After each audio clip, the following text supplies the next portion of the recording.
Good morning third class students. आप सभी का टाइनी टॉट्स पब्लिक स्कूल के डिजिटल मंच पर स्वागत अभिनंदन है। मैं प्रियंका जैन। आशा है कि आप सब लोग स्वस्थ होंगे। हमने पिछली क्लास कल की क्लास में चैप्टर रीड किया था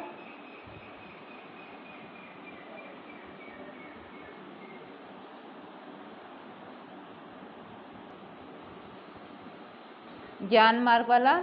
5th चैप्टर था ना ज्ञान मार्ग वाला। उसमें कौन कौन थे? तीन राजकुमार थे। 3 राजकुमार कौन कौन थे? अभिनव, पुरातन और संस्कार थे। वो क्या है, गुरुकुल से शिक्षा लेकर लौट रहे थे। फिर उन्होंने उनमें क्या हुआ कि कौन ज्ञानी है, कौन ज़्यादा ज्ञानी है, कौन कम है। तो उन लोगों में क्या है, एक दूसरे की वो क्या है, परीक्षा लेने लगी कौन सबसे ज़्यादा ज्ञानी है। ऐसे करते करते क्या है, वहाँ पे उनको हड्डियाँ मिली। तो जो पुरातन था उसने कहा कि है, उसने कहा कि मैं बता सकता हूँ कि ये हड्डियाँ किसकी है। उसने कहा कि ये शेर की हड्डियाँ हैं।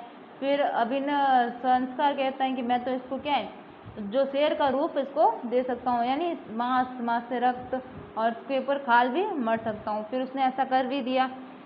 तो उसमें जान वो संस्कार वो भर नहीं पाता है। फिर अभिनव कहता है कि मैं संस्कार पुरातन कहता है कि मैं इसमें जान डाल सकता हूँ। अभिनव मना करता है, लेकिन फिर भी जो है वो पुरातन होता है, उसको अपने ज्ञान की बड़ाई, ज्ञान का प्रदर्शन करना होता है। इसलिए वो क्या करता है, उस शेर में जान फूंक देता है, यानी उसमें जान डाल देता है। शेर क्या है, वो प्राण आते वो क्या है, खड़ा होता है और उनके पीछे पड़ जाता है। जितने में उनको क्या है, गुरुजी दिखाई देते हैं। गुरुजी को बोलते हैं कि ये शेर हमें खा जाएगा, आप हमारी मदद करें।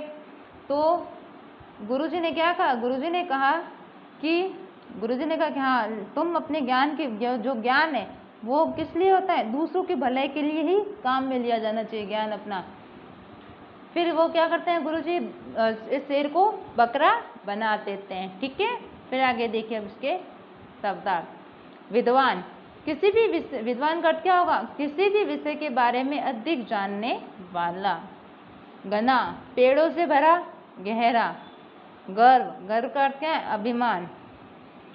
सौभाग्य, सौभाग्य का अर्थ अच्छा भाग्य। अपमान का अर्थ बेइज्जती। अहंकार का अर्थ घमंड।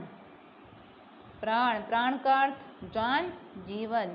सिद्ध करना का अर्थ साबित या पूरा करना। जीवित का अर्थ जिंदा करना। ठीक है, जैसे वो शेर जिंदा हो गया था ना, उसमें जान डालते।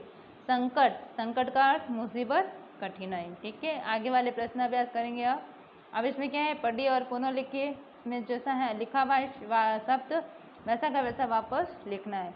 गुरुकुल का गुरुकुल, सौभाग्य का सौभाग्य, संस्कार का संस्कार, हड्डिया का हड्डिया, मंत्र का मंत्र, संकट का संकट। अब 32 पेज नंबर पे देखिए, सही विकल्प पर सही का निशान लगाइए।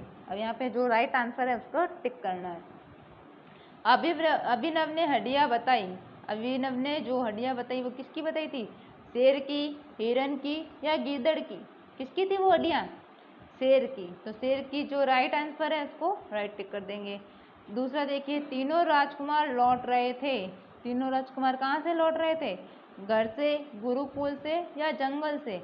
गुरुकुल से। तो राइट आंसर क्या है आपका, गुरुकुल से। तो इसको राइट टिक करना है। फिर ग वाला देखिए, गुरुजी ने शेर को बना दिया। गुरुजी ने शेर को क्या बना दिया था, ऊंट, हिरन या बकरा? क्या बनाया था, बकरा बनाया था। तो बकरा, राइट आंसर क्या होगा, बकरा होगा। तो राइट टिक बकरा पर करना है आपको।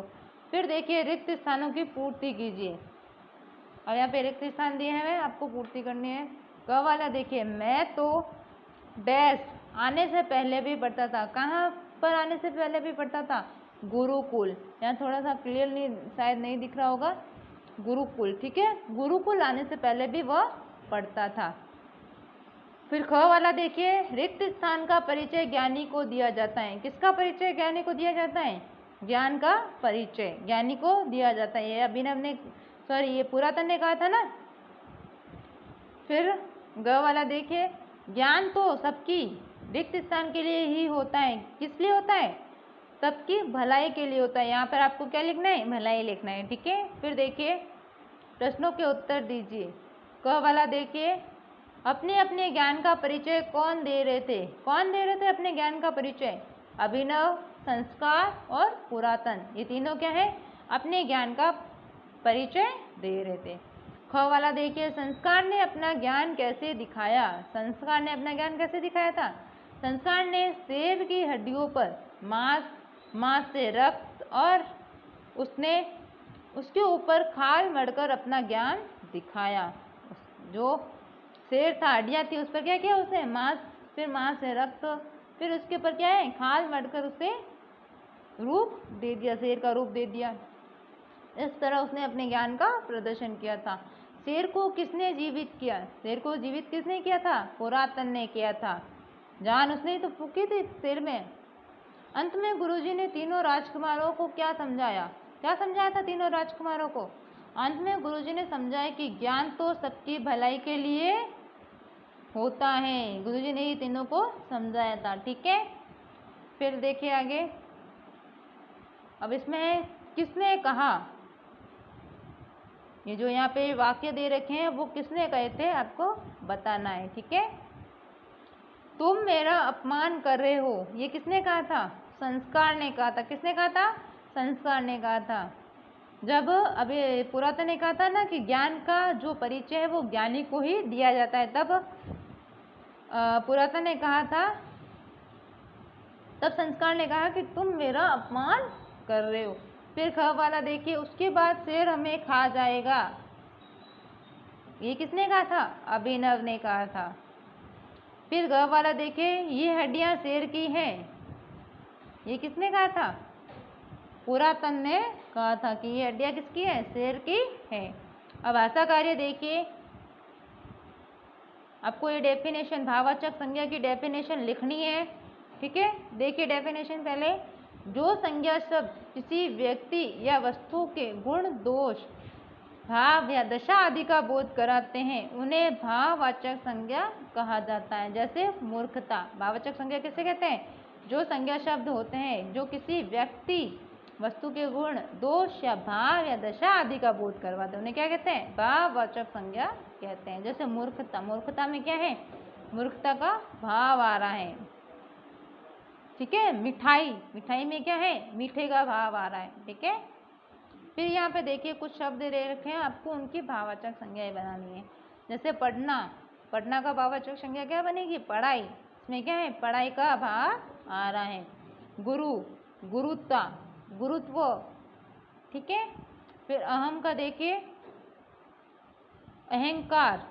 ठीक है, अहंकार, अहंकार में क्या है? अहम का भाव आ रहा है। मित्र, मित्र का भाववाचक संज्ञा क्या होगी? मित्रता, मित्रता का भाव। भला, भलाई का भाव आ रहा है इसमें। ठीक है, फिर देखिए नीचे, निचाई। ठीक है, फिर आगे देखिए, उदाहरण के अनुसार बहुवचन शब्दों के साथ विभक्तियां लगाकर लिखिए। अब यहाँ पे उदाहरण जैसे दिया हुआ है, जैसे हड्डी, उसके बहुवचन क्या हो गई? हड्डियाँ। अब इसको विभक्तियां लगाकर लिखना है। हड्डियों को हड्डियों से, वैसे कि वैसे नीचे जो दो दे रखे हैं, लड़की, लड़की का बहुवचन हो गया लड़कियां, फिर इसके साथ विभक्ति लगाएंगे तो लड़कियों को और लड़कियों से। फिर कली, कली का बहुवचन हो गया कलियां, फिर उसके विभक्ति लगाएंगे तो कलियों को कलियों से। ठीक है, ये आपके सारे क्वेश्चन आंसर आज कंप्लीट हो गए हैं 5th चैप्टर ज्ञान मार्ग के। ठीक है, आपको अपनी कॉपी में सारे क्वेश्चन आंसर करने हैं और थर्सडे को आपकी कॉपी चेक की जाएगी। सबको अपनी कॉपी चेक करवाने के लिए आना कंपलसरी है, सबकी कॉपी चेक होनी चाहिए, इसलिए सबको आना भी कंपलसरी है। ठीक है, ओके, थैंक यू।